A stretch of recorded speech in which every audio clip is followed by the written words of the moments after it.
like the second example that you gave me saying that. Oh, yeah, because I didn't like move anything over the equal sign here. This is literally saying A equals B is the same thing as B equals A. Okay. Yeah.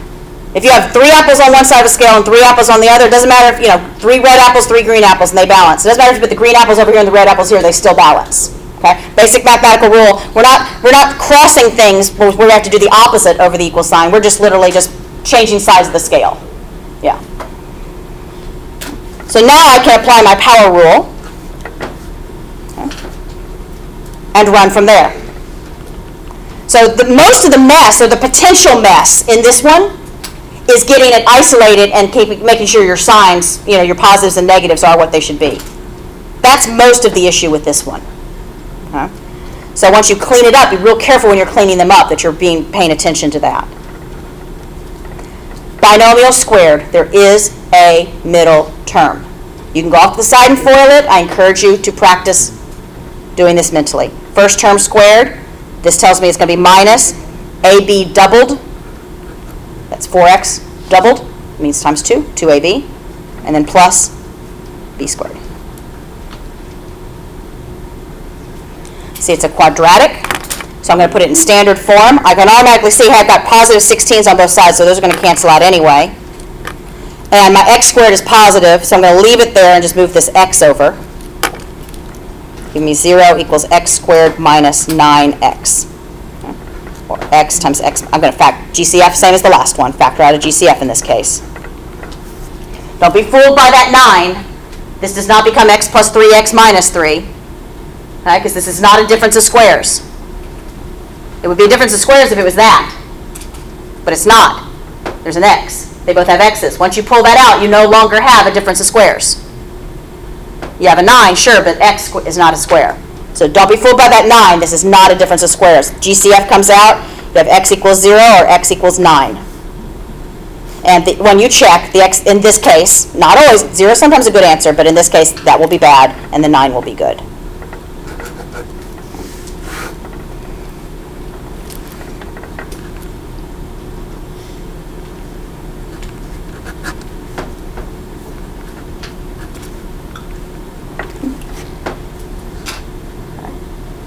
This is a variation on this theme.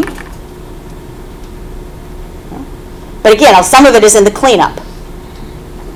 That's where some of the bigger mistakes may get made, in the cleanup. That needs to be isolated. So you got to put the x over here, so you're going to do minus x, right? If you put minus x plus 5 because you really want that variable first, you're just making your life a little more chaotic. Okay? If this were minus x, you'd have to plus x, then yeah, write it as x plus 5. But since this is a plus x, you have to do minus x, so write it as 5 minus x, not negative x plus 5. Because then when you square that binomial, if you've got negative x plus 5, it's just asking for trouble. Okay.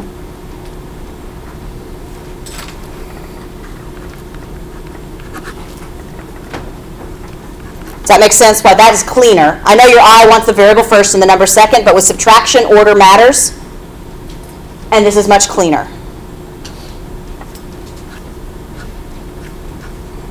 And when you square it, this is your A and this is your B. Don't try and change the order again. No, the first term is your A and the second term is your B. Don't try and change the order around just because you can put it in the proper X and number order in a minute. Let's get everything expanded out and cleaned up first. So that minus X just goes straight over here, nice and clean, square both sides.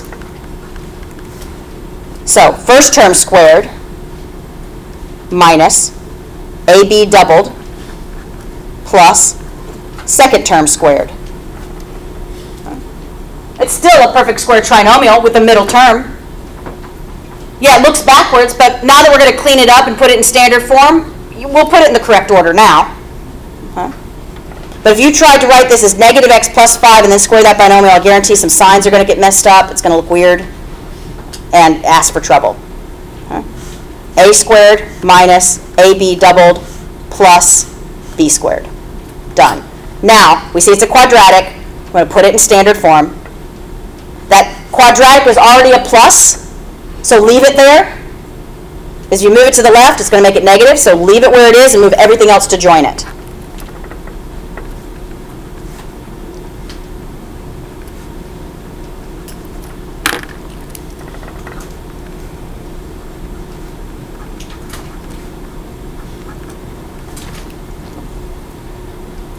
Now that everything is in standard form, now we can pretty it up so it's easier on our eyes and we can factor it. Because this is going to be a trinomial, right? Quadratic trinomial, A equals 1, so ACB, and we're done. But let's go ahead and put it in the proper degree order, and also flip it over because it's easier to look at. So just make sure you maintain your signs. This is a positive x squared. This is a negative 12x. It's a positive 32. So I just put it in proper quadratic order. That's positive, negative, positive. But I put it in proper degree order, and I also put it on the left equal to 0 on the right. And now factor. Factoring, we've got lots of factoring techniques. For our purposes here, the most you'll have to factor is either a GCF or an A equal 1 trinomial. Okay? I'm not going to make your factoring life more difficult than that. But if you struggle even with these, you've got to pay attention to that. This is basic. You should be able to do these in your sleep at this point. Okay? If you're struggling with that, let me know, and I'll do what I can to help. Because you got to reach out. You got to realize this is important. It's not going away. Recognize, oh, binomial, GCF, done. Oh, trinomial, A equal 1, ACB, and I'm done. Naked x's, sign pattern of minus, minus, magic pair of numbers. You want to go off to the side and do the x, the little x, the ACB cross, find your magic pair of numbers, that's great. Find them, calculator, cross, mentally. It turns out it's minus 8 and minus 4. Do a quick refoil to check. Yes, that makes positive 32, and that's negative 8, and negative 4 is negative 12. Check. Okay.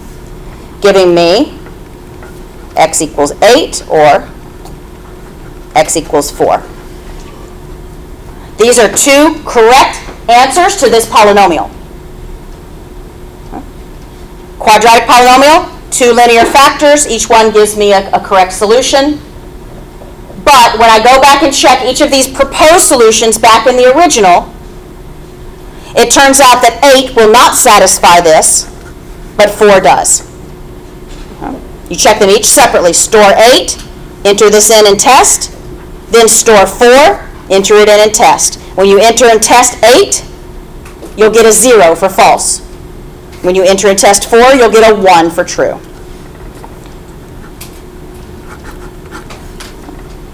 And that doesn't mean you made a careless mistake with 8. 8 is a good solution to this quadratic, just not to the original equation that we transformed into that quadratic. Bless you.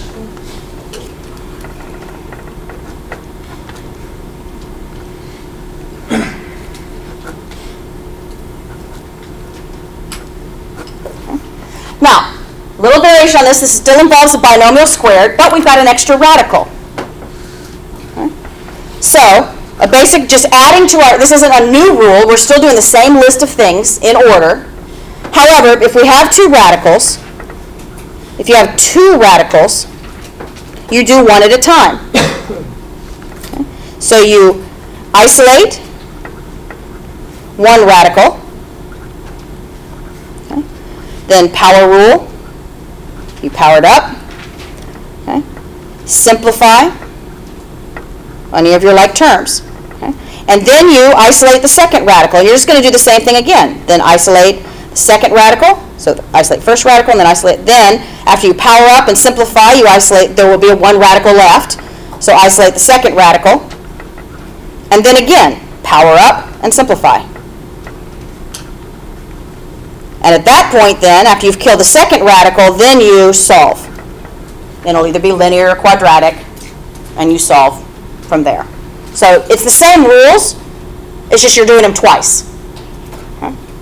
Now a lot of times, at least the ones I'm going to give you, you're going to have one radical that has a binomial in it, a plus or a minus, and another radical that doesn't.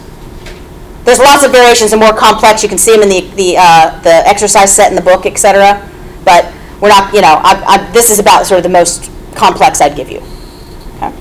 So, in general, it doesn't matter which one you isolate first, but in general, try it both ways with homework. In general, isolating the more complex looking radicand first makes it easier in the long run. Okay? So this one's already isolated, good. That's how I want it. So I'm going to power up both sides. That makes this a radical binomial.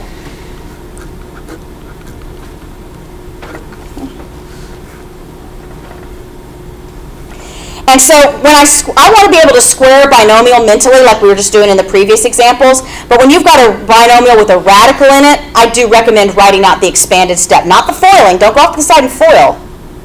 Expand it into your perfect square trinomial, but write that step because otherwise it's easy to lose track of the radical. So this is radical x squared plus your AB doubled, so 2 times radical x times 3 plus 3 squared. A squared plus 2AB plus B squared is equal to x plus 21. Oh, sorry, it's square on the inside there. Okay.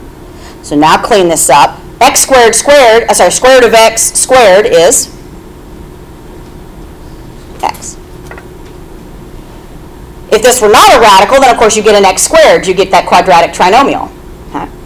You still have the same pattern, but because this is a radical term, it becomes an x instead of an x squared. But it's still the same pattern. And this gives us a coefficient of 6, radical x, plus 9 equals x plus 21.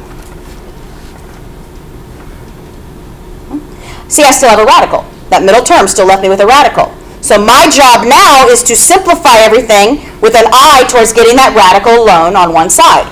That radical's on the left, and it's positive, so I'm going to leave it there and push everything else to the side, to the other side. So I'm going to do minus x. Oh, when I do minus x, I can see the x's actually just cancel out. So I'm just going to do minus 9 on both sides. Give me 6 radical x is equal to 12. Now I have a choice here. I'm going to show a second example where I make a different choice. In this choice, I've got a coefficient. I do not have to get rid, basically this isn't isolated because it has a coefficient. And so I can either divide away that coefficient or not. Okay? If there was anything added or subtracted to this, absolutely, I have to push it away. Okay? But a coefficient, I have a choice. If my choice is, if I choose to divide it away, that's a good choice. If when I divide it away, I get just a regular number over here. If I have to divide this away and I get a fraction over here, I'm just going to leave it instead. This one, I'll divide it away because 12 is divisible by 6. So I'll go ahead and do it. And the other one I'll show you, I'll make the different choice. You'll see you get to the same answer either way. Anything added or subtracted must be isolated away. Coefficient, you have a choice. Here I'm going to go ahead and make that choice, leaving radical x equals 2. And I made that choice because when I divide away that 6, I don't get a fraction. I get a nice integer. I'm good to go. Power up both sides. That's a radical now, isolated radical. It's a real simple one. Just power it up. Square root of x squared, or square root of x squared is, and x equals 4.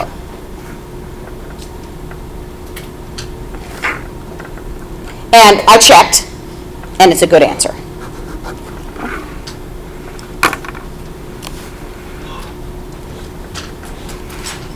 Make sense? Okay.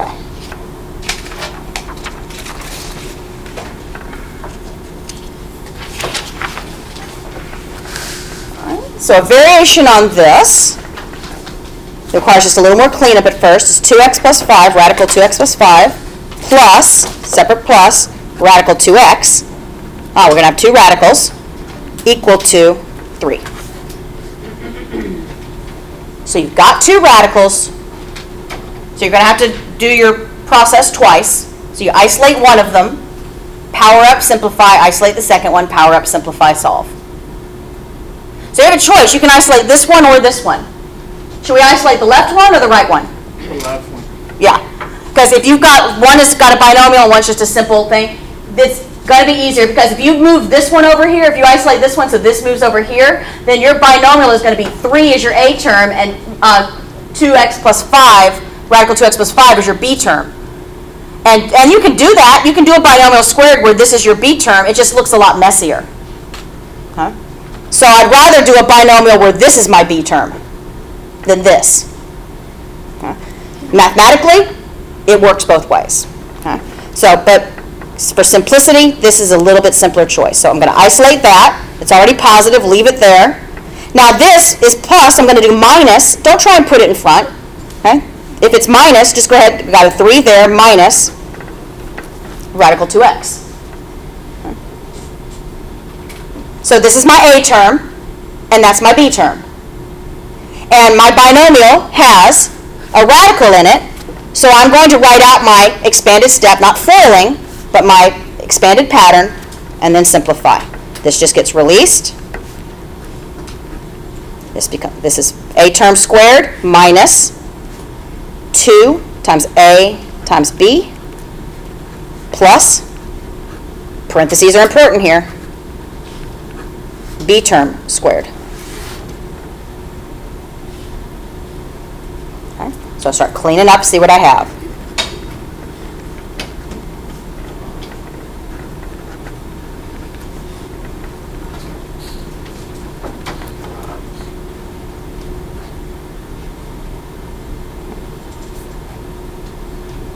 There's just one radical here, so a new coefficient of 6. 2 times 3 are free floating, okay? But the 2x is locked up under the radical. And here we've got a radical squared, so it's just the radicand. Okay, I can see I still have a radical, so I'm not even worried about solving it yet. I just have to isolate this radical and then power up again. And this radical now, see how it's negative? So I want to move it to the left because that'll make it positive. If it was positive, I'd leave it where it is. Because it's negative, I'll move it to the left, and that'll make it positive. Now, as I'm moving things around, I move that to the left, but automatically I see, oh, 2x. That's going to cancel out anyway, right? Because they're both positive 2x's. So I can just get rid of those because they're going to cancel out. And so I'll go ahead and move this to the left, add 6 square root of 2x to both sides. And since I decided to move it to the left, I got to get rid of this 5, so I'm going to subtract it from the other side. So when you finish cleaning it up, it should look like this. You might sort of approach it in a little different order, but it should look like this, with a positive 6 square root of 2x equal to 4. Just using my addition property to move things around, adding opposites, until I have an isolated radical positive on one side and everything else on the other side. Now, it's not totally isolated. It does have a coefficient. If there were anything added or subtracted, I'd have to still move that over. Like I did here, I had to move the 5 over. But the 6, I could keep it, or I could divide it away. It was a good choice earlier to divide it away, because when I divided away, it left a nice pretty 2 on the right. If I divide away this 6, will I have a nice pretty integer? No, I'll have a fraction. And I can certainly deal with that mathematically. It's not a big deal. I can square a fraction. But why deal with fractions if you don't have to? All right? So the other choice you could make is not to get rid of the coefficient. It's a perfectly fine choice. But remember, the entire side gets squared. Now, what does that mean if I'm squaring this entire side and that includes a coefficient? That square belongs here and here. So, what does this become? 36. 2x. Right. Yeah, because that just releases as 2x. The 6 is not a radical, so it's just 6 squared. The radical 2x squared becomes 2x. Now, I just put a little dot there to show I'm going to then put this together. This is not a plus sign. I'm going to plus or minus anything. This is just 36. This is 6 times square root of 2x. If you square that, then it's 36 times 2x. And that equals 16. So, finishing, this is 72x equals 16. Yeah, it's not a plus or a minus. This is a coefficient times its thing. So the coefficient squared is 36, and the thing squared is just 2x. It's still multiplication, 36 times 2. The new coefficient is 36 times 2, 72. Nothing to add or subtract here. But now I just divide away 72. So that becomes x equals 16 over 72, which reduces to 2/9. Check that back up here. Enter 2/9 and store 2/9 in x. Enter exactly the original equation. Make sure when you do so, you're really careful about making separate radicals. So 2 divided by 9, store it in x. And it's going to give you a decimal. That's fine. It knows what it's doing. So it'll be second radical 2x plus 5. Then you have to either close the parenthesis or error out, depending on what script you have on your calculator. Otherwise, it's going to think everything else. It's going to put a radical under a radical if you don't do that. So close that parenthesis, then plus another radical 2x, close that parenthesis, equal to 3. So test, second math, enter to get my equal sign. 3, and that's true. So good solution, 2/9.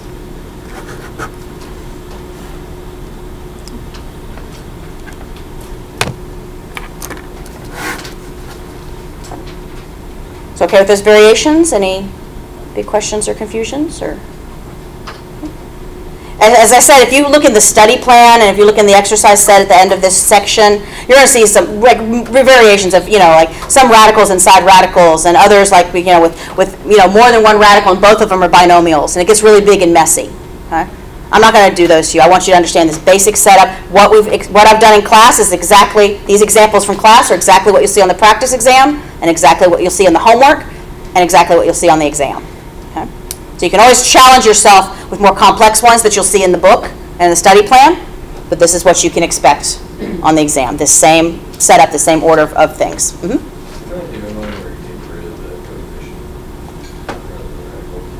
Getting rid of the coefficient? Yeah, and that was like we did here. Yeah. So first, in this one, this example, the second to last example, we had a coefficient, and because it made it was a nice division, we went ahead and divided it away. Right. And in this one, if we were to divide it, then it would have given us a fraction. So instead of dividing, we just squared it. Both of these are mathematically correct. I could have done either one. I just made this choice to divide it away because it left me with a nice pretty number, and I made this choice not to divide it away, to just square it. Sorry? Yeah, just to avoid fractions, yeah. Now if I divided away, I'd have 4/6 over here, which would be 2/3. And when I square 2/3, I would get 4/9. Okay? Not a problem, but then I have 4/9, then once I square this, 4/9 divided by 2, which is 4/9 times 1/2, which will give me 2/9. And you're just dealing with fractions more. And you got the calculator to back you up, but if you can avoid dealing with fractions, then do. Okay? Mathematically, it'll get you there. You just want to find the path of least resistance. Okay, so got to move into 11.2, but real quick, just one other variation you'll see, and this is a very simple one. Your eye might go, wait, we didn't do that. Okay?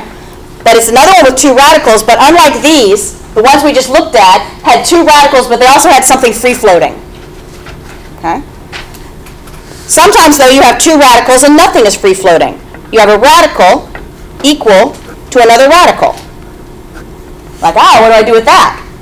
Well, first you isolate. Okay, but they're already isolated. Both of them are isolated because there's nothing free-floating. One's isolated on the left, one's isolated on the right. Okay, so go ahead and power up. They both have the same index. So 4x minus 3, and squared equals square root of x plus 6 squared. Just power up both sides. Everything's isolated. They're both isolated, ready to go. And when you power up both sides, because there's nothing free floating outside of it, it just releases the whole thing. And you have a basic linear to solve. I'll do minus x on both sides and plus 3 on both sides. Divide away my 3. Check my answer. It was good. You do have to check. I already checked. It's good. And you're done. This one actually is incredibly simple, even though it's, oh no, two radicals, that one's going to be really complicated. If there's nothing free floating, power up and the radicals are gone. And just be really aware of what your index is. Same thing if you had like cube root of 7x. My handwriting's getting really bad as I'm getting a little rushed here. 7x minus 2 is equal to cube root of x plus 8. As long as your indices match, it doesn't matter what your index is. Because these are isolated, there's nothing free floating. Isolated on the left and another one isolated on the right, power up both sides. What am I going to power these up by? Right. So they both cancel out, releasing the radicand. 7x minus 2 equals x plus 8. By the power rule, boom, they're released. I'll solve a simple linear, minus x on both sides, plus 2 on both sides. Divide away my 6, reduce to lowest terms. Check my answer. It was good when you plug it in. If it wasn't, then I would put null, no solution. But if it is good, put it in set notation and you're done.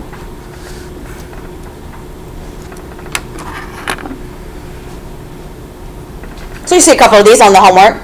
They might look intimidating first and say, two radicals. Because the ones with two radicals can get messier if you also have something free floating, because then you're going to have a binomial squared. A binomial squared that includes a radical term. That's kind of the messiest thing you have to do. But with nothing free floating, power rule, boom, everything's gone, nice and clean. You don't get a linear. Okay. Okay, so I'm going to leave it there. That's the end of the, like I said, what you see here is what you're going to see on homework, is what you're going to see on the practice exam, is what you're going to see on the exam. Okay. So no surprises. That same basic set of rules applies whether it's a simple or complex. Do those rules in that order. Okay? The only variation on this set of rules is if there's two radicals, then you do this twice. Isolate, power up, simplify, then isolate, power up, simplify again, and then solve. Okay, so 11.2. Now 11.2 might look a little jarring at first, because it's everything else is sort of built on these radicals, simplifying and solving. We're still dealing with radicals. All we're doing here is we're going to be writing radicals in a different way. We're going to write radicals, so this is all about notation in a sense, all about a different way to write something. We're not going to be solving equations with this. You'll be doing that in college algebra. You will solve equations with rational exponents in college algebra, but for now we're just learning what a rational exponent means and how to convert between a rational exponent and a radical. Because there's just two different ways to write the same thing, and if you know how to go between them, then something you can't simplify in one form, you can put it in the other form and then simplify it. Because exponents and radicals have related rules that are kind of the same, but a little bit different. They're related, but sometimes inverse of each other. Okay? So if you can go between two different forms, hey, here's a radical, I can't simplify it, but if I write it with rational exponents, then I can simplify it, and vice versa. Okay? So rational exponents, all a rational exponent is ratio. That root word ratio is just a fancy math word for fraction. Okay? So all this means is we have exponents that are fractions. That's it. Okay? And a fractional exponent can be written as a radical, and a radical can be written as a rational exponent. So it's two different ways to write the same thing, and since they have similar but inverse rules, if you're stuck on one, you can transform it to the other and simplify, and vice versa. So here's the basic setup. The basic rules are this. You've got a base, and it has a rational exponent. In other words, a fraction exponent. And we'll say the numerator is 1 over some denominator. Okay? Now that simplifies to our base becomes our radicand. So write your base as your radicand. Put up a radical sign. The denominator becomes your index. The numerator becomes an exponent either on the inside or on the outside. Both of them, as we're going to see as we do some examples, both of those mean the same thing. Okay?